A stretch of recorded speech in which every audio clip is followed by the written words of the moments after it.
Warga Jakarta, kembali lagi bersama saya Dina Marcelina. Berita Jakarta hari ini, Rabu 1 April 2026, menghadirkan berita pilihan dan informasi terbaru untuk Anda.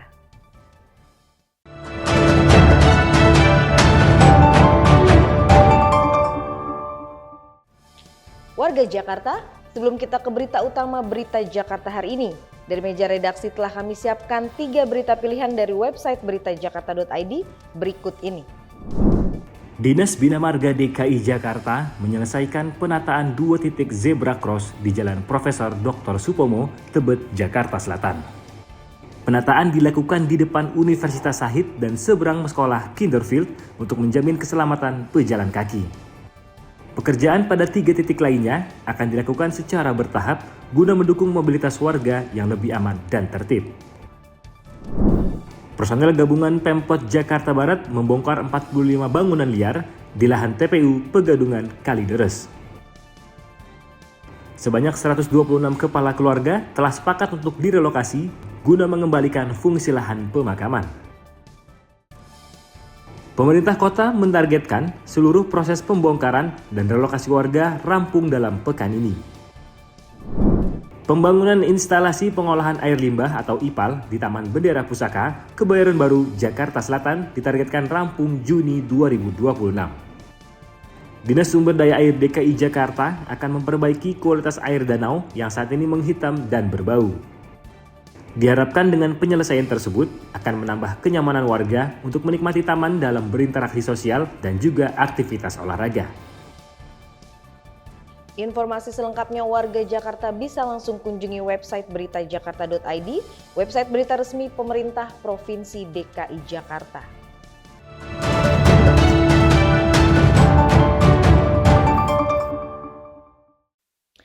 Kita beralih ke berita pertama berita Jakarta hari ini.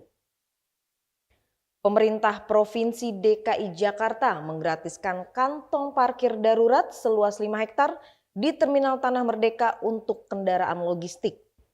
Langkah taktis Gubernur DKI Jakarta Pramono Anung ini sukses mencegah terulangnya macet horor di kawasan Tanjung Priuk usai mudik Lebaran. Mudik tahun ini jadi lebih nyaman dan pastinya jadi lebih aman. Gubernur DKI Jakarta Pramono Anung mengungkapkan telah mencapai kesepakatan krusial dengan Pelindo untuk menghindari terulangnya peristiwa macet horor di kawasan Tanjung Priuk.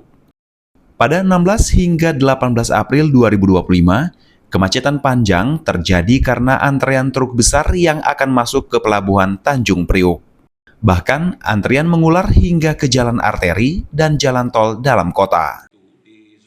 Untuk itu, Pramono mengeluarkan kebijakan pinjam pakai lahan di Terminal Tanah Merdeka secara gratis selama 1 minggu mulai 30 Maret 2026.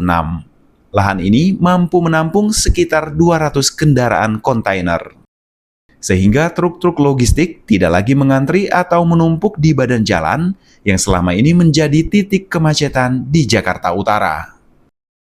Kami bekerja sama dan pemerintah DKI Jakarta memberikan ruang kepada Pelindo kurang lebih 5 hektar di Terminal Tanah Merdeka untuk tempat parkirnya supaya tidak seperti yang lalu, dan alhamdulillah sampai hari ini, sampai sekarang ini aktivitas di Tanjung Priok berjalan dengan baik dan normal. Untuk itu kami juga menggratiskan kepada Pelindo karena memang biaya kalau kemudian harus ada kemacetan yang seperti tahun lalu itu kosnya terlalu tinggi sekali. Hingga saat ini, aktivitas logistik di Tanjung Priok dilaporkan berjalan normal dan lancar. Pramono juga menyampaikan apresiasi kepada jajaran TNI, Polri, Dinas Perhubungan, serta Satpol PP yang telah berkolaborasi menjaga kelancaran arus lalu lintas selama masa mudik dan balik Lebaran tahun ini. Tim Berita Jakarta melaporkan. Kita beralih ke berita selanjutnya. Momen Hari Raya Besar dalam gelaran Jakarta Festive Wonder 2026 berhasil mencatat rekor transaksi ekonomi yang fantastis. Hingga 31 Maret ini, perputaran uang di Jakarta tembus 67,5 triliun rupiah. Wow, angka yang cukup fantastis ya. Keberhasilan ini menunjukkan Jakarta tetap menjadi pusat pertumbuhan ekonomi nasional. Penyelenggaraan Jakarta Festive Wonders 2026 yang berlangsung sejak periode Imlek hingga Idul Fitri ini melibatkan 101 pusat perbelanjaan di Jakarta. Para pengunjung dimanjakan dengan dekorasi tematik serta diskon besar-besaran. Selain itu, program khusus mudik ke Jakarta turut menyumbang transaksi sebesar 20 miliar rupiah. Angka tersebut didapat dari hasil penjualan tiket pesawat, kereta api, hingga sewa hotel yang bekerja sama dengan Pemprov DKI. Hal ini berdampak langsung pada meningkatnya okupansi kuliner dan tempat wisata di Jakarta. Periode ini adalah periode Imlek dan Lebaran. Total transaksi yang tercapai adalah 67,5 triliun rupiah. Ini rekor yang luar biasa. Di triwulan pertama, maka penerimaan pajak dan restribusi Jakarta di triwulan pertama hasilnya sungguh mengembirakan. Karena memang aktivitas ekonominya berjalan, baik mulai dari Natalan, kemudian Imlek, kemudian Nyepi, Pawai Ogo-Ogo, kemudian menyambut Ramadan dan Idul Fitri. Meroketnya aktivitas ekonomi ini terlihat jelas pada realisasi penerimaan daerah. Pada triwulan pertama tahun 2026, penerimaan pajak Jakarta melampaui target, yakni mencapai 100,28%. Total realisasi pajak tercatat sebesar 7,3 triliun rupiah. Sedangkan untuk penerimaan retribusi mencapai 113,4 miliar rupiah. Tim Berita Jakarta melaporkan.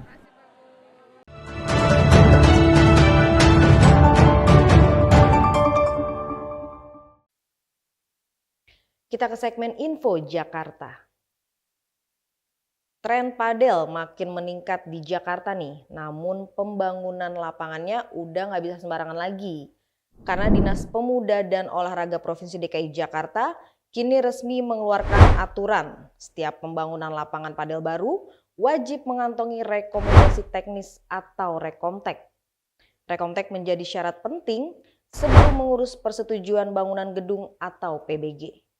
Pemerintah berharap aturan ini mampu menjaga standar keselamatan dan tata ruang kota.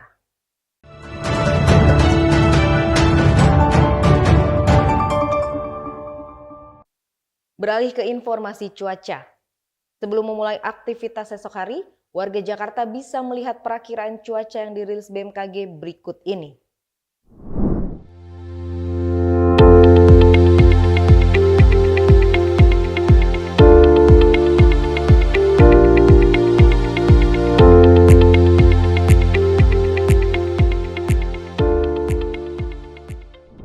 Masyarakat diimbau tetap waspada terhadap segala perubahan cuaca. Demikian program Berita Jakarta hari ini. Saya Dina Marcelina dan tim yang bertugas pamit undur diri.